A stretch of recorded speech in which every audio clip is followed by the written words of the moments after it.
देउडा सुन्न पुगे डोटी भन्थे हजुरबाले, देउडा सुन्न पुगे डोटी भन्थे हजुरबाले, भुकुर चाँदे खाए रोटी भन्थे हजुरबाले। हात काटे तिते पाती ढाड दुख्दा चम्सुर, हात काटे तिते पाती ढाड दुख्दा चम्सुर, खोकी लाग्दा लसुन पोटी भन्थे हजुरबाले, देउडा सुन्न पुगे डोटी भन्थे हजुरबाले। हामी सबै नदी जस्तो दक्षिण झरिरा छौं, हामी सबै नदी जस्तो दक्षिण झरिरा छौं, रारा पुगे 3 चोटी भन्थे हजुरबाले, देउडा सुन्न पुगे डोटी भन्थे हजुरबाले। जनावरको मात्र डर थियो अरे पहिले पहिले, जनावरको मात्र डर थियो अरे पहिले पहिले, जमाना नै आयो खोटी भन्थे हजुरबाले, देउडा सुन्न पुगे डोटी भन्थे हजुरबाले। एउटा यात्री एउटै डुङ्गा जीवन नदी तर्ने, एउटा यात्री एउटै डुङ्गा जीवन नदी तर्ने, पछि लाग्थे सयौं ओटी भन्थे हजुरबाले, देउडा सुन्न पुगे डोटी भन्थे हजुरबाले। भुकुर चाँदे खाए रोटी भन्थे हजुरबाले।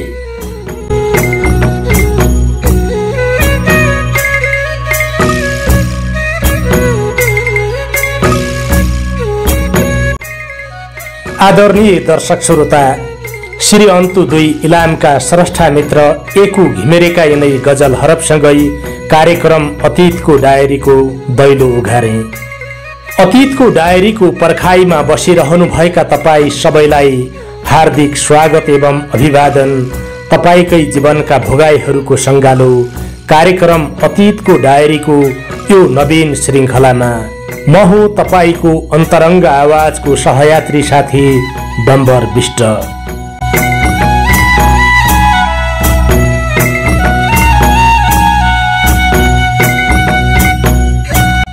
विशेष कारणवश केही महिना अघिदेखि प्रसारण हुन नसकेको अतीतको डायरीको टुटेको कडीलाई पुनः जोड्दै म तपाईमाझ उपस्थित भएको छु। मानिसको जीवनका घाम छाया, मिलन बिछोड, उकाली ओराली, प्रगति दुर्गति र हाँसो आँसुका कथा बोकेर हामी निरन्तर तपाईमाझ आउने गर्छौं। कहिले आशा, कहिले निराशा, कहिले शोक, कहिले उत्सव, कहिले उल्लासका अनेकन रंग बोकेर बाँचेको हुन्छ मानिसको जिन्दगी। अतीतको डायरीमा हामी कहिले विजयी योद्धाहरूको गौरव गाथा पस्कन्छौं त कहिले समयले दिएको चोटमा मुटु दुखेको व्यथा पस्कन्छौं। मानिसको जीवन साँच्चैकै उतार चढाव, बाङ्गो टिङ्गो र उथल पुथलको आँधी तुफानमा बयली खेल्दै खेल्दै बगेको हुन्छ। तिनै उथल पुथलका बयली भित्र केरिन्छन् जीवनका कथाहरू र बन्छन् अलिखित दस्तावेजहरू। लेख्न छुटाइएका व्यथाहरू, व्यक्त नगरिएका भोगाईहरू र कतै डायरीको पानामा टिपोट गरिएका कथाहरूको त्रिवेणी हो कार्यक्रम अतीतको डायरी। तपाईले छोडेका गाउँ बेसी र देउरालीका यादहरू, आफ्ना प्रियजनसँगका मिलन र बिछोडका कथाहरू, परदेशको माटोमा भोगिएका भोगाईहरू, आम मानिसले झेल्दै आएका आटो पिठोका व्यथाहरू र एउटा जिन्दगीले तय गर्ने निकै लामो यात्राका सुखद र दुखद अनुभूतिहरूको संग्रह पनि हो कार्यक्रम अतीतको डायरी। आज हामीलाई रुकुम पश्चिमको बाँफीकोट गाउँपालिका वडा नम्बर 2 जन्मथलो भई हाल संयुक्त राज्य अमेरिकामा बस्दै आउनुभएका हाम्रा प्रिय मित्र रमेश देवकोटाले आफ्ना स्वर्गवासी हजुरबुबाको सम्झना र सम्मानमा पठाउनु भएको संस्मरण प्राप्त भएको छ। अतीतको डायरीको आजको यो बसाइमा अब म ढिला नगरी तपाईलाई हाम्रा प्रिय मित्र रमेश देवकोटाको त्यो दुखान्त कथातर्फ जोड्ने अनुमति चाहन्छु।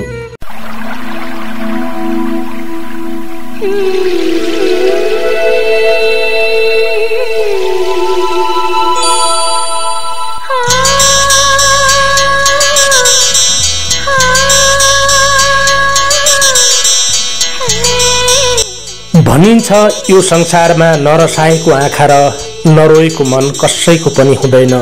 कहिलेकाहीँ लाग्छ जीवन भनेको एउटा जीवित अस्तित्वमा चल्ने निकै लामो र अन्तहीन द्वन्द्वहरूको श्रृङ्खला हो। यिनै द्वन्द्वहरूका कारण मानिसले कहिलेकाहीँ आफ्नो लय गुमाउँछ, बाटो बिराउँछ, आफ्नो सन्तुलन गुमाउँछ र अनियन्त्रित हुन्छ। फेरि कहिलेकाहीँ मानिसले यिनै द्वन्द्वहरूको माध्यमबाट विजय प्राप्त गर्छ र शिखरमा पुग्छ। अनि उल्लास र उत्सवको झण्डा फहराउँछ। जीवनपछि मृत्यु, दुःखपछि सुख, उकालोपछि ओह्रालो, अधिक प्रशंसापछि अधिक आलोचना जस्ता कुराहरू जीवनमा आउने जाने गरिरहन्छन्। म आफ्नै हौसलाको पखेटाले जीवनको उडान भर्दै गरेको एउटा मुसाफिर। मलाई राम्रोसँग थाहा छ जीवनमा एउटा महान विपत्तिपछि एउटा महान समुन्नति आउँछ। यो कुरा थाहा हुँदाहुँदै पनि कहिलेकाहीँ घट्ने खास घटनाक्रमले विश्वासको जङ्गे पिलर धर्मराउँदो रहेछ। जीवनमा दिनहुँ पैदा हुने द्वन्द्वका स्वाभाविक नोकझोकहरूसँग कति साक्षात्कार गरियो, कति सबैको लेखाजोखा र हर हिसाब राख्न सम्भव पनि नहुने रहेछ। तर जीवनका कुइनेटोहरूमा केही यस्ता घटनाहरू घट्न पुग्दछन्, ती घटनाहरू जीवन पर्यन्त स्मृतिको क्यानभासमा कैद भइदिँदा रहेछन्। भनिन्छ सुख बाँडे पुरापुर, दुःख बाँडे आधा। यही भनाइलाई शिक्षाको रूपमा ग्रहण गरेर आज म तपाईसँग मेरो जीवनको एउटा अविस्मरणीय क्षण वा भनौं दुःखको क्षण बाँड्ने कोसिस गरिरहेछु। यो मनको हुस्सुभित्र गाडिएका अनेकौं कथाहरू छन्, मनभित्रै मारिएका रहरहरू छन्, मनमा जलनका व्यथाहरू छन्। मसँग कथा, रहर र व्यथाहरू मात्र होइन, पीडाका अम्बारहरू पनि छन्, आँसुका कुण्डहरू छन्। जिन्दगीका पानाहरू पढ्दै जाने हो भने मेरो मनभित्रको तुफान उठेर पसाहा बन्न खोज्छ। कहिलेकाहीँ आत्मविश्वासको जङ्गे पिलर धर्मराउन थाल्छ। मानौ मेरो जीवनमा एउटा विचित्र क्रान्ति र प्रतिक्रान्ति बीचको टक्कर जारी छ। यही कारण पनि म जीवनलाई एउटा अन्तहीन द्वन्द्वहरूको श्रृङ्खलाको रूपमा अर्थाइरहेको छु र मेरो आदरणीय हजुरबुवा गुमाउँदाको भुल्न नसकिने क्षणलाई तपाईमाझ बाँड्ने कोसिस गरिरहेको छु। मेरो आदरणीय मान्छे, मेरो हजुरबुबा एउटा नमिठो संयोग जस्तै भयो। मैले देश छाड्ने र हजुरले यो संसार छाड्ने सहित पनि हाम्रो परिवारको लागि भदौ 8 गतेको दिन कालो दिनको रूपमा दर्ज हुन पुग्यो। त्यो अकल्पनीय वियोगको बेला म घरमा थिइन। मानिसलाई जन्मिएपछि एक दिन मर्नु त छँदैछ, तर कहाँ, कुन अवस्था र कस्तो परिवेशमा मानिसको मृत्यु हुन्छ र त्यसले परिवारका सदस्यलाई कति पीडा दिन्छ भन्ने कुराले ठूलो अर्थ राख्दो रहेछ। केही थान आफ्नै सपना, केही थान बा आमा र हजुरबाका सपना, केही थान श्रीमती र केटाकेटीका सपना बोकेर लामो यात्रामा निस्किएको मैले परदेशको माटोमा तपाईको अकल्पनीय निधनको पीडादायी खबर सुन्नु पर्यो। मैले आफूलाई जसो तसो सम्हाल्ने प्रयत्न गरे। मेरो गन्तव्यमा छिट्टै पुग्नु भन्ने आशीर्वाद दिएर तपाईले घरबाट बिदाई गर्नुभएको दिन आज पनि मेरो आँखामा फनफनी नाचिरहन्छ। तपाईले मलाई अन्तिम पटक आशीर्वाद दिँदा र मैले घर छाड्दाको दिन मेरो मनलाई कता कता विरहको कुहिरोले ढपक्क ढाकेको थियो। सायद यो सृष्टि र पञ्चतत्वले मानिसको भूत, वर्तमान र भविष्यबारे धेरै कुराको संकेत गर्छ क्यारे। त्यस दिन किन मेरो मनको मझेरीमा डम्म बादल लागेको आकाश झैं बोझिलो भएको आभास भइरहेथ्यो। के नपुगे जस्तो खल्लो न खल्लो महसुस, अनि साथमा मस्तिष्क भरि विरहका तरङ्गहरूले ओहोर दोहोर गर्दै थिए। बाध्यता भनौं या नियति, मैले आफ्नो मनले गरेका यस्ता संकेतहरूलाई ठिक ढङ्गले बुझ्न सकिन। मैले त्यस दिन गन्तव्यमा पुगेपछि हजुरबासँग लामो कुराकानी गर्ने आश्वासन दिएर घर छाडेको थिएँ। तर दुर्भाग्य, म नपुग्दै हजुरले हामी सबैलाई छाडेर जानुभयो। मेरो आदरणीय मान्छे, मेरो हजुरबुबा, म तपाईको समीपमा रहँदा बस्दा तपाईले आफ्नो युवा अवस्थामा भोग्नु परेका देश विदेशका सयौं तिता मिठा अनुभव सुनाउनुहुन्थ्यो। म देश छाडेर परदेश हिँड्ने तयारी गरेपछि तपाई कयौं पटक विदेशको दुःख सम्झिएर भक्कानिनु भएको यादहरू मसँग आज पनि सुरक्षित छन्। अहिले जस्तो लाग्छ आज भन्दा करिब 14-15 महिना अगाडिको भेटमा हजुरले बाबु, मेरो शरीर बिस्तारै शिथिल र क्षीण बन्दै गएको छ, तैँले परदेश जाने ढिपी नछाड्ने भइस। सायद अब हाम्रो लागि यो भेट अन्तिम भेट पनि हुन सक्छ। म डाँडा माथिको घाम जुन जस्तै भइसकेको मान्छे जति बेला पनि अस्ताउन सक्छु। त बिहानको उदाउँदो सूर्य जस्तै उम्दा नौजवान छस्। जिन्दगीको लामो बाटोमा एकदमै सजग र होशियारीपूर्वक हिँड्नु भनेर भन्नुभएको। म त्यति बेला केही पनि बोलेको थिइनँ, किनकि मसँग बोल्नलाई कुनै शब्द थिएन। थियो त केवल नियतिको घाम पानीले बेसरी चुटिएको भाव। तपाईलाई साँच्चैकै थाहा रहेछ हजुरबा, अब हाम्रो भेट कहिल्यै हुँदैन भन्ने कुरा। मलाई लागेको थियो तपाईले जे भने पनि 5-7 वर्षमा घर फर्कने मौका पाइयो भने हाम्रो भेट फेरि पनि हुन सक्छ। म बाटोमै रहेको बेला मेरो अनुमानलाई तपाईको मनले गरेको संकेतले जितेछ क्यारे। तपाई कहिल्यै नफर्किने गरी हामीलाई छाडेर जानुभयो।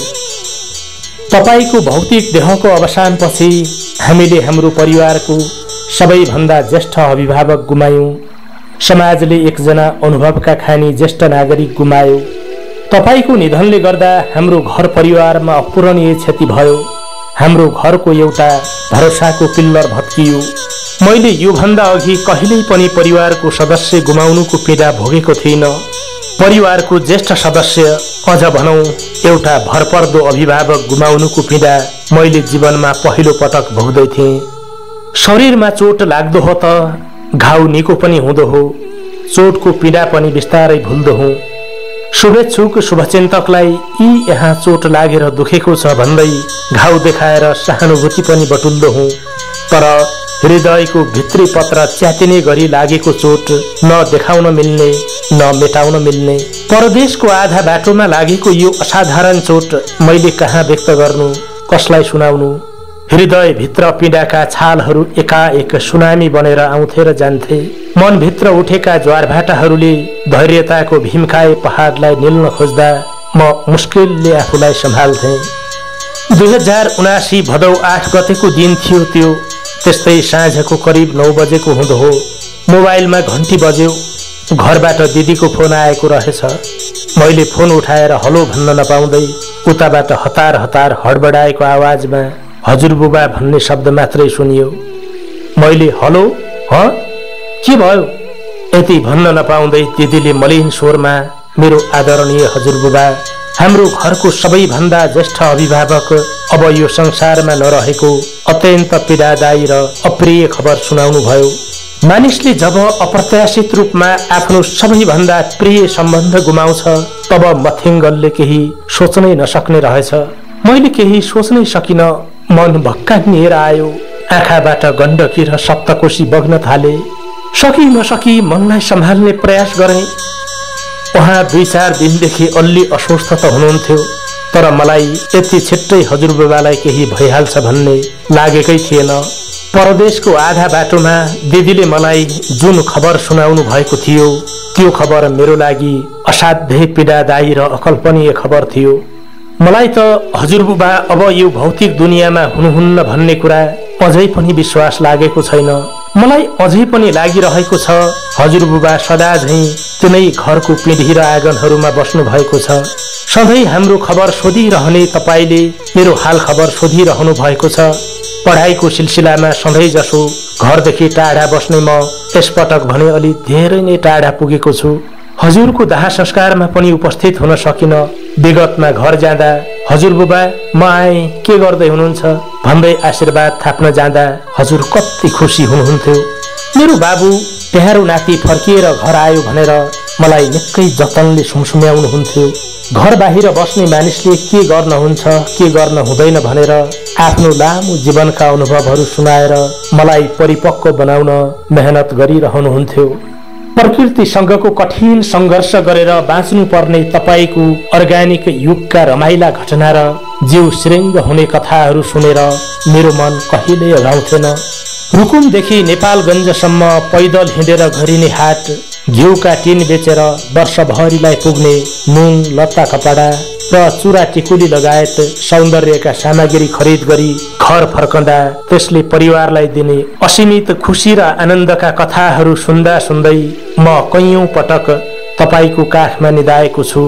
मेरो आदरणीय हजुरबा, तपाईका भोगाईहरू साँच्चीकै एकादेशको कथा जस्तै लाग्छन्। हामीले त जसो तसो आफ्नो जीवन गुजारिसक्यौं। मान्छे जन्मिन्छ, हुर्कन्छ, जवान हुन्छ, बुढो हुन्छ र मर्छ। यही जीवनको रीत हो। आज जसरी तिम्रो बाआमा मेरो बुढेसकालका सहारा बनेका छन्, भोलि तिमीहरू पनि तिम्रो बाआमाको बुढेसकालको सहारा बन्नुपर्छ। आज तिमीहरू जवान छौ, भोलि प्रौढ हुन्छौ, एक दिन बुढो हुन्छौ र मर्ने दिन पनि आउँछ। तिमीहरूले पनि जीवनका मूल्य, मान्यता, धर्म, संस्कार र कर्तव्यबारे नयाँ पिढीलाई शिक्षा दिनु। अघिल्लो पुस्ताले पछिल्लो पुस्तालाई इमान्दार र नैतिकवान बन्न प्रेरित गरेमा मात्रै यो सृष्टि र मानव जीवन सार्थक बन्न सक्छ। यस्तै अनेकन शिक्षा र ज्ञान गुणका कुरा मैले तपाईको समीपमा बसेर सिक्न पाएको छु। हजुरले जीवनको अन्तिम क्षणसम्म पनि हाम्रो बारेमा चिन्ता गर्न छाड्नु भएको थिएन। अब त सधैँको लागि मेटियो हजुरबा भन्ने नाता पनि। अब कसले सुनाउँछ हामीलाई आफ्नो जिन्दगीको सङ्घर्षका कथाहरू? अब को बस्ला तपाईँ बस्ने त्यो पिँढी र आँगनहरूमा? अब त तपाईको अनुपस्थितिमा घर पनि उजाड भइसक्यो। अरू सबै थोक भेटिएला, तर तपाईँ र तपाईको जस्तै माया, सल्लाह, सुझाव दिने भरपर्दो अभिभावक को भेटिएला र? मलाई त अझै पनि लागिरहेछ हजुर त्यो पिँढी, आँगन, चोटा र कोठामा उसै गरी बसिरहनु भएको छ। यो त मेरो मनको एउटा चाहना हो। तेल सकिएको दियो निभे झैं हेर्दा हेर्दै एउटा आशाको दियो निभ्यो। आस्थाको धरोहर गर्ल्याम गुर्लुममा ढल्यो। घर पुग्ने बित्तिकै बाबु थाकेको छस् होला, भुकाएको होलास, कहाँ बस्छस्, अब तैँले कति पढ्नुपर्छ, अब तिमीहरूले हामीले जस्तो दुःख नपाउने गरी काम गर्नुपर्छ, तिमीहरूले हाम्रो भन्दा राम्रो जीवन जिउनुपर्छ, त्यसो भयो भने मलाई सन्तोष हुन्छ, म खुसी हुन्छु भनेर प्रत्येक भेटमा भन्न छुटाउनु हुन्थेन। हजुर बुबा, तपाईले तिमीहरू जहाँ जान्छौ आमा बुबालाई पनि त्यही लैजाऊ है, बुढेसकालमा बाआमालाई एक्लै नछोड्नु भनेर गरेको चिन्ता म कहिल्यै पनि भुल्ने छैन। भौतिक सुख, शैल र सम्पत्तिको पछि दौडिएर म यन्त्र बन्ने छैन। आफूलाई अन्तिमसम्म पनि मानिसकै रूपमा कायम राख्नेछु। कुनै समय घरको बारदलीमा बसेर मलाई काखमा राखेर आकाशको ताराहरू देखाउनुहुन्थ्यो र भन्नुहुन्थ्यो, बाबु त्यो माथि आकाशमा टिलपिल टिलपिल चम्कने भगवानहरू हुन्। म मरेर गए भने तिनै आकाशको तारा हेरेर मुस्कुराउनु। तर हजुरबा, तपाईले यो भन्न बिर्सनु भएछ, म पनि त तिम्रो भगवान हुँ। दिदीले कति बेला फोन राख्नु भएछ थाहा भएन। म टोलाएको रहेछु, आँखाबाट आँसु खसेको पत्तै भएन। मैले हजुरबाको त्यो मुस्कानलाई सम्झेँ। दुखी हुँदा घुर्क्याएर बस्ने र खुसी हुँदा लुकामारी खेल्ने त्यो काख अनि हजुरबाको त्यो ममतामय स्पर्श र मुस्कान सम्झेँ। जति जति हजुरबासँग बिताएका पलहरू सम्झँदै जान्छु, उति उति एक प्रकारको शून्यतामा हराउन पुग्छु। 100 थरी कुराहरू हाइपरसोनिक मिसाइल भन्दा लाखौं करोडौं गुणा तीव्र गतिमा दिमागमा खेल्न थाले। टाउको गहरौं भएर आयो, रेगाटा लाग्ला जस्तो भयो। मनमनै सोचेँ, हट, अब यसरी पार लाग्दैन, म आफै सम्हालिनु पर्छ र यथार्थमा फर्कनु पर्छ। बिस्तारै टाउको उठाएर आँखाबाट हत्केला हटाए। भिजेका परेलीहरू पुस्दै आफूलाई अलि सहज तुल्याउने प्रयत्न गरेँ। मनको कामना र चाहना जेसुकै भए पनि जे नहुनु पर्दथ्यो त्यो भइसकेको थियो। मेरो मस्तिष्कमा उत्पन्न तरङ्गहरू, हृदयको गहिराईबाट उठेका ज्वारभाटाहरूलाई सन्तुलनमा राख्नकै लागि भए पनि मैले आफूलाई सम्हाल्नु पर्दथ्यो। जतिसुकै ठुलो प्रलय आए पनि, जुनसुकै वज्र परे पनि समयको गति रोकिँदैन। आफ्नो अगाडि बढ्ने धर्मप्रति अटुट रूपमा प्रतिबद्ध रहने समय प्रकृति भन्दा पनि बलवान हुन्छ। ऊ आफ्नै गतिमा निरन्तर चलिरहन्छ। यो जगतका समस्त जीव जीवात्माहरूले समयको गति अनुसार चल्नै पर्ने हुन्छ। समय अनुसार आफूलाई समायोजन गर्न नसक्ने तत्त्वको अस्तित्व रहँदैन। यही तीतो सत्यलाई आत्मसात गरेर भए पनि आधा बाटोको म परदेशीले आफूलाई सम्हाल्नु पर्दथ्यो र सम्हाले पनि। आदरणीय हजुरबा, तपाईले आदर्श, निष्ठा र इमान्दारिताको जीवन बाँच्नु भएको थियो। मेरो जीवनको आदर्श तपाईँ, मेरो पहिलो गुरु तपाईँ। तपाईको प्रेरणा र खबरदारीको कारण मैले नराम्रो बाटो कहिल्यै पनि रोजिन। म थाकेको बेला, म हारेको बेला, आत्मबल गिरेको बेला उसै गरी मेरो छातीमा अब कसले ऊर्जा, हौसला र आशीर्वाद भरिदेला। हजुर सधैँ इमान्दारिता र निष्ठाको जीवन बाँच्नुपर्छ भन्नुहुन्थ्यो। मैले थाहा पाएसम्म कसैको लोभमा पर्नु भएन। मेहनत बिना कसैबाट पनि एक सुख लिनु भएन। जिन्दगीभर आफ्नो श्रम र पसिनामा मात्रै विश्वास गर्नुभयो। शारीरिक श्रमका हिसाबले जिन्दगीमा हजुरले जस्तो दुःख सायद कसैले पनि गरेको छैन होला। त्यो समयमा बाटोघाटो थिएन, पुल पुलेसा, औषधि, अस्पताल, रोजगारी केही पनि थिएन। लेक बेसी उकालो ओह्रालो गरेर आफ्नै बारीमा पसिना बगाउनु र माटोमै आफ्नो जिन्दगी फुलाउनु हजुरको दैनिकी हुन्थ्यो। हजुरका पैतालाहरूले आफ्नो जीवनमा लाखौं माइलको यात्रा गरेका छन्। औलो ज्वरोले थला पर्दा महिनौसम्म ओछ्यानमा पल्टिएर स्वास्थ्य लाभ गर्न सकेको इस्पातिलो शरीर थियो हजुरसँग। हजुरको जीवन संघर्ष, शिक्षा र प्रेरणाको स्रोत बनेर हामीलाई निरन्तर मार्गदर्शन गरिरहनेछ। कति धेरै साहस, कति धेरै आत्मबल र कति धेरै आत्मविश्वास थियो तपाईमा। स्वीकारे पनि नस्वीकारे पनि पृथ्वीका हरेक चीज नाशवान छन्। मानिस जन्मिएपछि मर्छ। जीवनमा मानिसले जतिसुकै दौडधुप गरोस्, जतिसुकै विजयी बनोस्, अन्तिम सत्य भनेको मृत्यु रहेछ। मलाई यो पाठ पनि हजुरले नै पढाएर जानुभयो। मेरो आदरणीय हजुरबा, तपाईको जीवन एउटा फगत जीवन मात्र होइन, मेरो लागि आफैमा एउटा उत्कृष्ट विश्वविद्यालय हो। तपाईको बारेमा भन्नको लागि धेरै कुराहरू भए पनि शब्दहरू मनमा गाँठो परेर बसेका छन्। यो क्षणमा म एकदमै एक्लो, टुहुरो र भावुक भएको छु। बोल्न खोज्छु, बोली फुटिरहेको छैन। मनको पीडा बढी गाँठो पर्यो भने मुखबाट बोली नफुट्ने रहेछ। यति बेला म केही पनि बोल्न सकेको छैन। कहिलेकाहीँ घरमा फोन पनि गर्छु, तर उकुस मुकुस भएर आउँछ, केही पनि बोल्न सक्दिन। आँखाबाट आँसु झरिरहेछन्। यादका तरेलीहरूमा तपाईको सम्झनाका बिम्बहरू बगिरहेछन्। आज भोलि त कता कता यो मनले घर फर्किएर जान पनि मानिरहेको छैन। तपाईको याद मेटाउन कहिलेकाहीँ मुसु मुसु हाँसिरहेको तस्बिर हेर्छु। तस्बिर हेर्दा लाग्छ हजुर मलाई नै हेरेर मुस्कुराइरहनु भएको छ। म निराश हुँदा टाउको थोरै माथि उठाएर कतैबाट बाबु, छोरा मान्छेले आत्मबल सधैँ बलियो बनाउनु पर्छ भनेर भनिरहनु भए झैँ लाग्छ। अनिदा चिसा रातहरूमा म तन्द्रामा परेको बखत बाबु कान्छा कहाँ छस्, आफ्नो ख्याल गर है भनेर बोलेको आभास हुने गर्छ। सोध्छु एकचोटि मात्रै भए पनि मलाई आशीर्वाद दिने बहानामा मेरो नजिक आइदिए कस्तो हुँदो हो। तर यो सब कुरा कल्पना न हो। मरेर गइसकेको मान्छे कहाँबाट फर्किएर आउनु। मेरो आदरणीय अभिभावक, मेरो हजुरबुबा, म आज तपाईको सम्झनामा यी यादहरू तपाईको देहवसान भएकै दिन अर्थात् भदौ 8 गतेको दिन लेख्दैछु। मलाई थाहा छैन तपाईको सम्झनामा मैले कोरेका यी शब्दहरू कहिले प्रकाशन वा प्रसारण हुन्छन्, तर हामी अभिभावक विहीन भएको दिनमा तपाईको सम्झनामा केही शब्दहरू कोर्ने जमर्को गरेको छु। तपाईले हामीलाई छाडेर गएपछि हामीले पल पलमा तपाईलाई सम्झिएका छौं। तपाईको भौतिक देहको अस्तित्व यो माटोमा नरहेको यो 1 वर्ष हामी सबैले आफ्नो कर्ममा बितायौं। तपाईको अटुट आशीर्वादले गर्दा हामी सबै जो जहाँ भए पनि सकुशल छौं।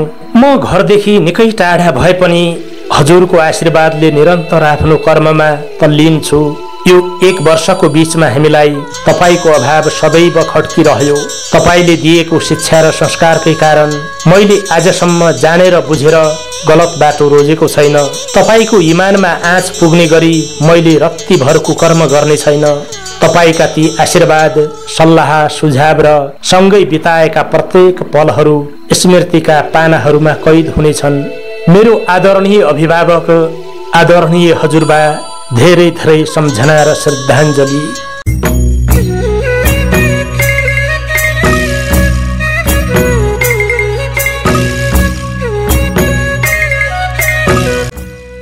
असीमित शुभेच्छा सहित हामीलाई निरन्तर पछ्याउँदै आउनुभएका हाम्रा प्रिय मित्र रमेश देवकोटाले आफ्नो जीवनको एक आदर्श पात्र, प्रेरणाको पुञ्ज एवं श्रद्धाको शिखर व्यक्तित्व आफ्ना स्वर्गवासी हजुरबुबाको सम्झनामा लेखी पठाउनु भएको संस्मरण आफैमा मानव जीवन भोगाईको जीवन्त बिम्ब बनेर खडा भएको छ। हामी अधिकांश नेपालीहरू भावना, भोगाई र रुझानको समानान्तर आकाशमा उडान भरिरहेका हुन्छौं। तपाई हाम्रा कथाहरू फरक फरक भए पनि व्यथा एउटै छ। नियतिले जति चुटे पनि, परिस्थितिको घामपानीमा जति रुझ्नु परे पनि मानिसको लागि सबैभन्दा ठूलो अस्त्र उसको मनभित्रको हौसला हो। हौसलाको पखेटाले उडान भर्नेहरू जीवनमा जुनसुकै विपत्ति आइलागे पनि विचलित र कमजोर बन्दैनन् भन्ने कुरा रमेश देवकोटाको कथाबाट सहजै बुझ्न सकिन्छ। कार्यक्रम अतीतको डायरीको आजको श्रृङ्खला तपाईलाई कस्तो लाग्यो? कृपया आफ्नो प्रतिक्रिया कमेन्ट बक्समा लेख्न नबिर्सनुहोला। तपाईको जीवनका भोगाईहरू, सम्झना र यादहरूलाई तपाई पनि कार्यक्रम अतीतको डायरी मार्फत सार्वजनिक गर्न चाहनुहुन्छ भने आफ्नो संस्मरण वा कथा लेखेर हामीलाई bistambar076@gmail.com मा इमेल गर्नुहोला। तपाईले अतीतको डायरी मार्फत सुनाएका कथा र व्यथाहरू तपाईकै जीवनको पुँजी बनेर चिरकालसम्म सुरक्षित हुनेछन्। यदि तपाईले अझैसम्म पनि हाम्रो च्यानल सब्स्क्राइब गर्नु भएको छैन भने सब्स्क्राइब गरेर सेयर गरिदिनुहोला। यदि पहिले नै सब्स्क्राइब गरिसक्नु भएको छ भने पनि अतीतको डायरीको यो एपिसोड सेयर गरेर सबैमाझ पुर्याउन सहयोग गरिदिनुहोला। यतिन्जेलसम्म हामीलाई हेरेर सुनेर दिनुभएको साथको लागि तपाईलाई विशेष धन्यवाद। अनि कार्यक्रम अतीतको डायरीको आजको अङ्कको लागि हामीलाई आफ्नो कथा उपलब्ध गराउनुहुने रुकुम पश्चिमको बाँफीकोट गाउँपालिका वडा नम्बर 2 जन्मथलो भई हाल संयुक्त राज्य अमेरिकालाई कर्मथलो बनाउनु भएका हाम्रा प्रिय मित्र रमेश देवकोटालाई अत्यन्त ठुलो सम्मान सहित अनन्त साधुवाद टक्राउँदछु। कार्यक्रम अतीतको डायरीको अर्को श्रृङ्खलामा तपाईलाई भेट्न फेरि पनि आउने नै छु। आजको लागि भने तपाईसँग छुट्टिने अनुमति चाहन्छु।